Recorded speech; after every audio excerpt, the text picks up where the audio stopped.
The day has finally arrived. The day that many had thought might never come, nay, prayed might never come. I myself had my doubts, but destiny cannot be escaped. And each step that we have taken on this journey has drawn us one step closer to this moment, the inevitable.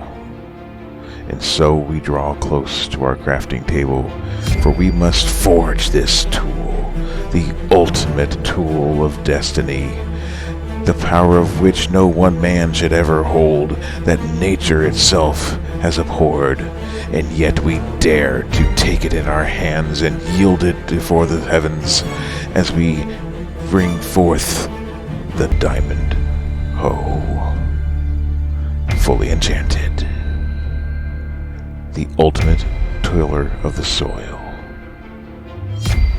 It's time to farm.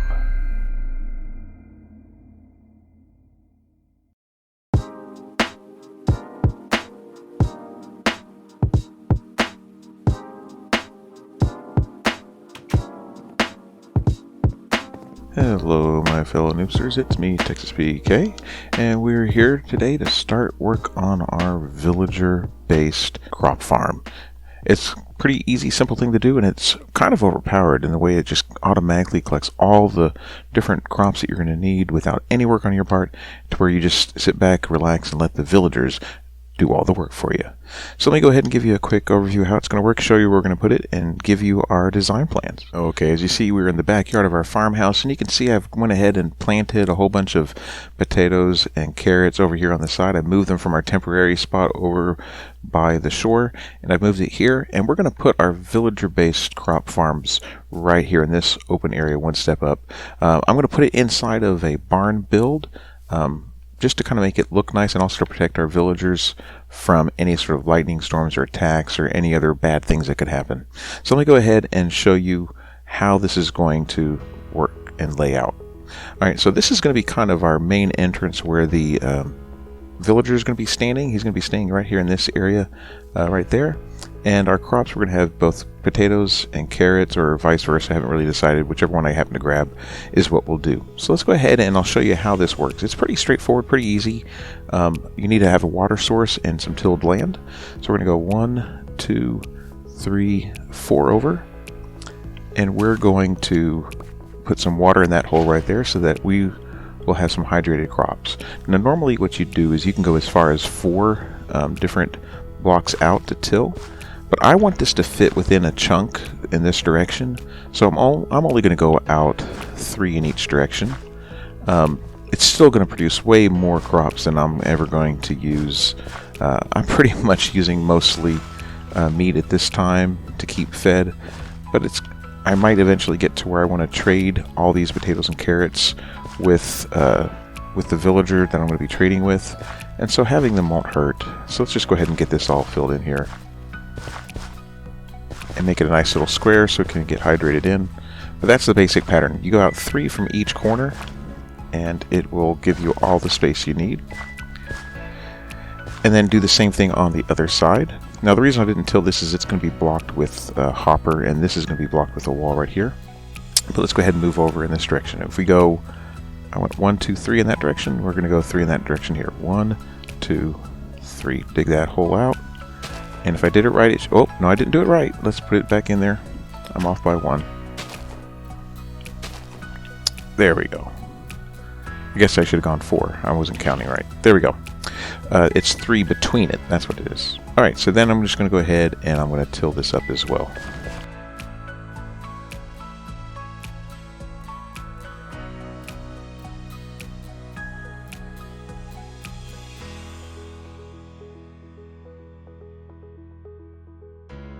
Alright, our land is all tilled, so now all we're going to do is plant our crops real quick. Like I said, we're going to do both carrots and potatoes. It doesn't really matter which side you do it. I'm just going to make sure I keep them all carrots on one side and all potatoes on the other. And of course there's a pig here trying to steal the carrots from me.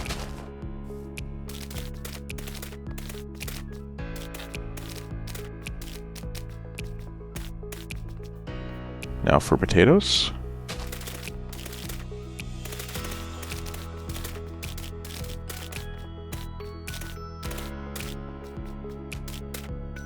Alright, so all the potatoes and carrots are planted and they're ready, going to get started growing.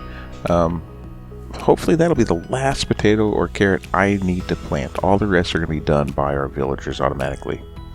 So I only have one last step I need to do before we get started with the barn build real quick. I'm going to go ahead and come in here and we're going to put some hoppers and some chests in place. This is going to be the part that basically, let me get these carrots and potatoes out of the way. These are going to be the parts that collect all of our crops that the farmer villagers are going to be throwing to us.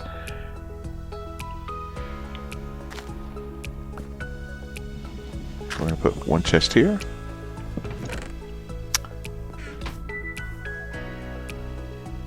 Another chest here.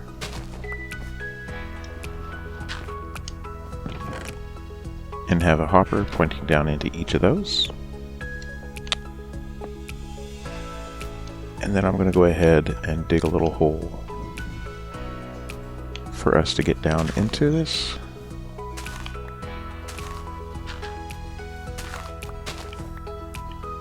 And have access to this. This is going to be our collection area.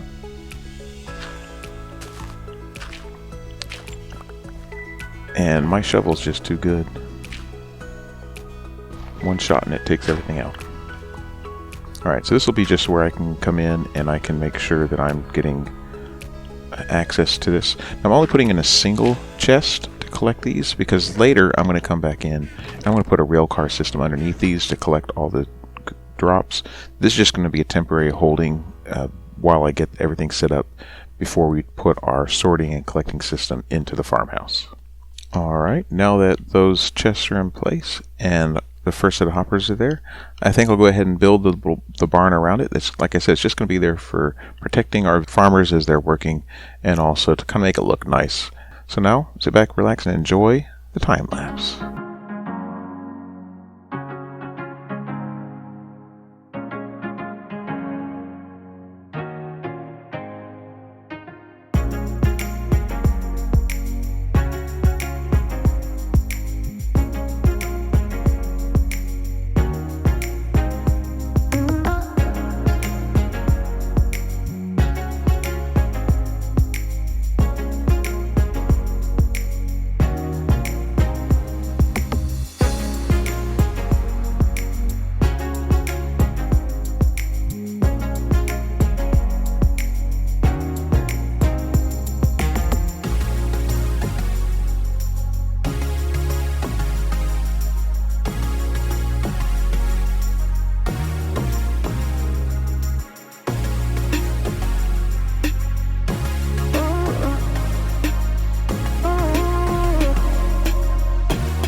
Alright, so that's the barn complete. Crops are all planted. They've all fully grown while I was building this. Now that's all that's left is going to be to just do a little bit of touch up around the outsides, putting in some path blocks and things like that all around the edge, and then bring in the villagers to be farmers here in our potato and carrot farm. But before I do that, let me just go ahead and give you a quick tour and show you what we got going on here, and then I'll bring the villagers in and get them to work. Alright, if we come in here, you can see I broke out the couple of hoppers so that we can come in and take a look. On the inside, it's nice and spaced out. Everything's really kind of nice. I have the spot here where I'm going to put the composter once I get the villager in, but I want to wait until that's there. I went and put some gates along the top edge there so that we would have sort of like ventilation coming in, just like it would be in a barn. I put in the lighting and kept it open here in the middle just to kind of make it feel like it is a barn that we're working all of our carrots and potatoes in. I made sure that I put wall blocks and glass panes here so that the villager on this side doesn't try to share food with the villager on that side. I guess it wouldn't be the end of the world, but I'd like to keep my potatoes and carrots separate. And right here in this middle part is where our hungry villager is going to be. I'm going to see if I can get a nitwit. This is the one situation, one of the very few anyways, that a nitwit would be a good villager to have in this spot.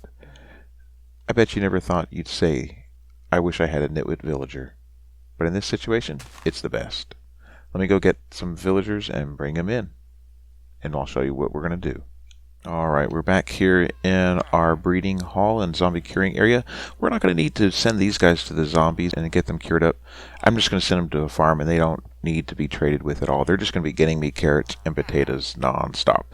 So all I need to do is assign them this workstation here, a composter, and get them locked in, and then I'm going to take them on over to our farm. Alright, so let's go ahead and place one and see what happens here. He's not linking up. Let me get rid of the stations. Okay.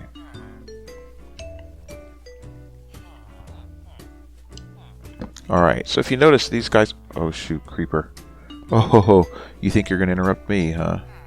Let's see if I can get him. Oh. I'm probably going to regret this. Let me run out here. Where'd he go? He was right there. Oh, there he is. There you go. No more interrupting me.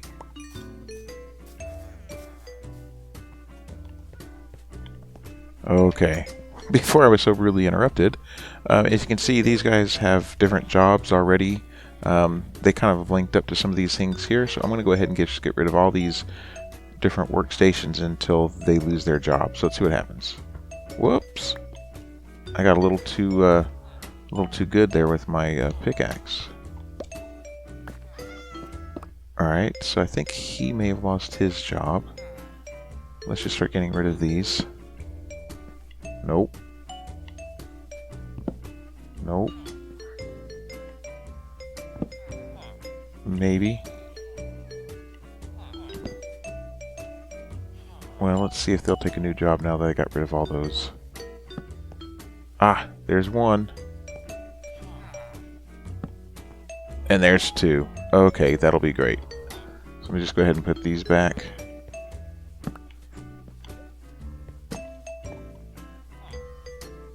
There we go. Alright, so let me go ahead and trade with them and get them locked in as farmers. Oh, I don't have beetroots. Oh, I do have some, but I do have some emeralds, so I can go ahead and trade for that. Let me do that. Only one emerald. I do have a couple carrots, but it's not enough. Let's see what happens here. Alright, let's go for the bread and lock them in. Let's see. Is he the one I just locked in? Oh, I have some wheat, but not on me. Oh, my villager left. I'll be back with some other stuff to trade. Wait for me! Alright, so we got our villager here in place. So the next thing we're going to do is get his composter set up. And I'm also going to put a light source on top. I'm going to use a pumpkin. I think it looks pretty good. So let's see. Let's grab our pumpkin. Whoop, I hit the wrong button. Let's grab our pumpkin and put it on the ground. In order to make the pumpkin into a jack-o'-lantern, so we can use it as a light source, we need to use the shears on it. Then I can harvest the pumpkin and turn it into a jack-o'-lantern. That way it gives us light to work for our farms, but it has a nice continuous light source. Boy, there's not one to move properly. Alright, so let me go ahead and put that in place. Alright, so what you do is you just come in here. Now I waterlogged a slab earlier, so I can just place it right on top. And the reason I want to put a light source on top is that villager might try to jump on top of this. So to prevent him from doing that, we're just going to drop a pumpkin on there. Now it's a jack-o'-lantern light source. It'll light this up and keep it growing even in the night. Now in order to make him link up to this workstation, what I'm going to do is place a bed out here. Otherwise he's going to think that his village is way over there somewhere and he's going to try and get back to it. Now just to make sure he doesn't get out, I'm going to break that and just put a temporary block. I'll use some dirt and put that right there. He might be able to jump out, so let's go like that. And he might be able to jump out this way, so we're just going to block it so he doesn't go and get any potatoes. Alright, so let's see what he does here. Can I knock? Oh, the hitboxes are always so weird. There we go. Oh, that's perfect. Now I'm going to help him out. I only have a few carrots here on me, but I'm going to go ahead and toss him a few. Now you notice he didn't start working until he had some carrots in his inventory. I think that's, I don't know if that's a bug or if that's just something that's in mechanics, but basically he won't work until he has something in, some carrots to plant. I'm just going to help you out. I got a fortune hoe. Oh wow, I got 32 just from collecting those. Hey, don't you want some more carrots? There you go. Hey, he took them. And he'll keep doing that, and when I put the hungry villager in here, he'll come and give him some later. But for right now, let's just kind of lock him in. I think I got a hopper here. I got two, one for each side. I had to crouch to make sure that works. And you'll notice that this half slab up here is just high enough to where he can't jump over it, and it'll block him from getting past this here. Alright, so he's in place. Now it's time to go get farmer number 2. I'll be back, friend, just a minute. Now if you take a look at your villager here, you'll notice that I get some discounts from them. Even though I didn't get them zombie cured, you get this. You get these as like a secondary effect when they witness other villagers being cured. You'll notice it's not as good as the primary ones I got with these other villagers over there, but they're good enough. They give you a little bit of a discount. And I'm not really worried about it because these guys here are just going to be full-time farmers and not trading for things anyway. Let me go ahead and get this guy on the way and catch him up with our other villager. Alright, so our second farmer is here in place. I just need to go ahead and do the same thing I did for the carrot farmer for our potato farmer. Composter. And this time I think I'm going to put the pumpkin on top of the composter and just go ahead and carve it right there instead of, yeah, let's just do that real quick. Carve the pumpkin. Harvest the pumpkin. Make it into a jack-o'-lantern. And place the jack-o'-lantern. Alright, so this side's, well, shoot, I like them facing symmetrically the same direction. Let's turn it around. A little OCD about that. There, that looks good. Whoop. Let's fix the potato for him. I got a few extras. Alright, so now let me go ahead and let him out. Want to make sure he does not escape, so let's go ahead and block him off too. and should be good to go. There we go. And I'll give him some potatoes as well to get him started. There he goes. Good to go. I'll go ahead and dump him all these extra potatoes just so he has a head start, and then I'm on my way to go get my hungry villager. Hopefully I can find a nitwit, but if not, I'll just we'll see what we can do. Alright, now I was hoping to come back over here and find a nitwit villager, so I could just put him in there, not worry about assigning him a job. But since I don't feel like waiting for another, for them to breed some more, I'm just going to go ahead and assign him a farmer's job, and it'll be okay. It should work just fine that way as well. So let's go ahead. Let me grab an emerald, and we'll lock his trade in as well. It'll just be an extra workstation that I have to have over there. There we go. He's locked in. Let's bring you over to your new home. Off to work we go. Alright, so our third villager is in place. I want to just put a temporary block there. And I'll free him from his mine cart. He shouldn't be able to escape. And then I'll put in a workstation so he won't try and steal the workstation from the other farmers. And now he's going to be our hungry villager, and the other two are going to just start throwing him potatoes and carrots, and the hoppers will catch them before he can. Let me clear a couple of these rails out of the way, and let's take a look. Well, he's not throwing him anything. What about the other guy? He might be. Let's take a look. Let's see if he... I'm going to dig down here, take a look at those holding chests, see if we've got any potatoes or carrots. Oh yeah, already the potatoes are coming in. Already a stack. What about here? Oh, no carrots. Oh yeah, they're just pouring in now. So it's just a matter of time before this chest will get filled up. Why don't you like your friend like the potato guy does? Be nice to your friend. Give him some food. Well, okay, we just gotta be patient. So let's go ahead and finish off this build right here. I want to put in a root cellar with a door, but I don't want to use a normal vertical door. I want to use trap doors. I'm going to have them attached to this block right here and right here. But I also want to have it to where both of these open at the same time. So what I want to do is put a switch here, a lever, and if you see, if I pull the lever, it opens just the one trap door. But I want it to open both trap doors at the same time. So I'm going to have to do a little bit of simple redstone. It's not really complicated. It's similar to what we did over in our zombie curing station. First thing you have to do is just dig down here and clear out some space for the redstone to be laid out.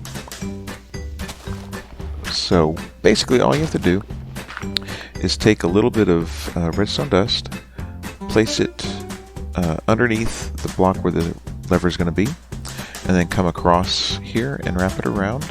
I'm going to go up one block here. Well, shoot. I don't want to use dirt. Let's go ahead and use tuff.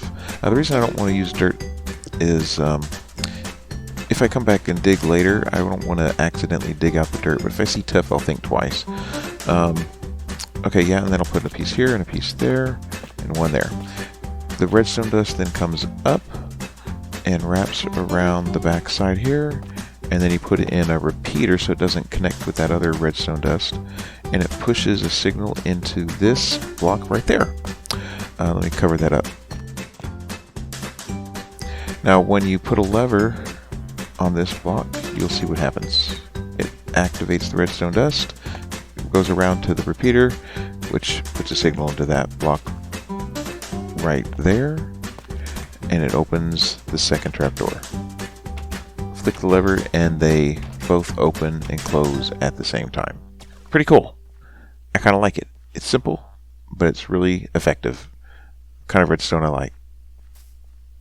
Alright, all I have to do now is just cover up the circuitry. I'm going to make it look like there's just different rocks and slabs above it and make it look nice.